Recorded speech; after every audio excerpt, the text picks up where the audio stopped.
This person says, yes, I can confirm as a 10 years old sufferer, they're talking about depersonalization, realization, anxiety, that all those distract yourself and acceptance techniques don't work.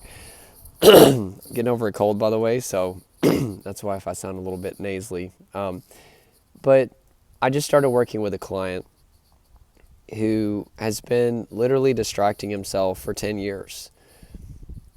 And the best that it's gotten is that he temporarily gets breaks from DPDR for several months sometimes, but he's always walking around at a pretty baseline level of stress and anxiety, right? And he just signed up to work with me a week ago, and he sent me a message, and he's like, Jordan, I'm so excited to be in this program, but man, like, I actually feel worse than I've ever felt in my entire life ever since I started to get back in tune with my body again and do some of these self-regulation skills that you're teaching me. And I told him, this is actually a really, really good thing, because it's kind of like a hoarder's house, right? If you've ever seen that show, Hoarders on TLC, like, before we can clean the house, we got to get you back in the house. The house represents your body, and it's been a complete war zone. It's been full of tension, adrenaline, emotion, and fatigue. And your response, not because of anything negative on your end, you just wanted to feel better, but you distracted away. Or you were taught a method that's very popular, especially for DPDR, that you just need to distract your mind 24/7. That's not what you want to do. That's actually opposite of what you want to do.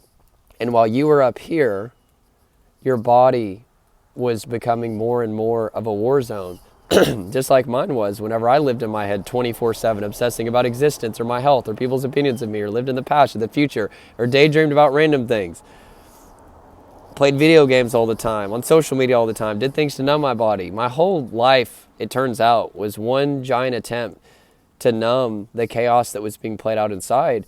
And I remember whenever I initially started to get back in tune with my body again, which, by the way, progressive muscle relaxation is a great technique to start that journey back in your body, which is called interoception, the experience of the embodied self.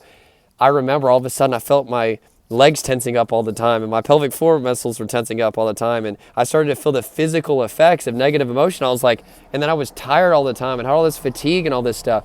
And I was like, I tell people, it was like a grand finale fireworks show had been going off in my body for years, but I just didn't know about it. And so the more that you distract trying to fix this, the more that you're just delaying the inevitable, and the more buildup that you're going to have to deal with, once you finally do release the buildup in the body. So you might as well do it now.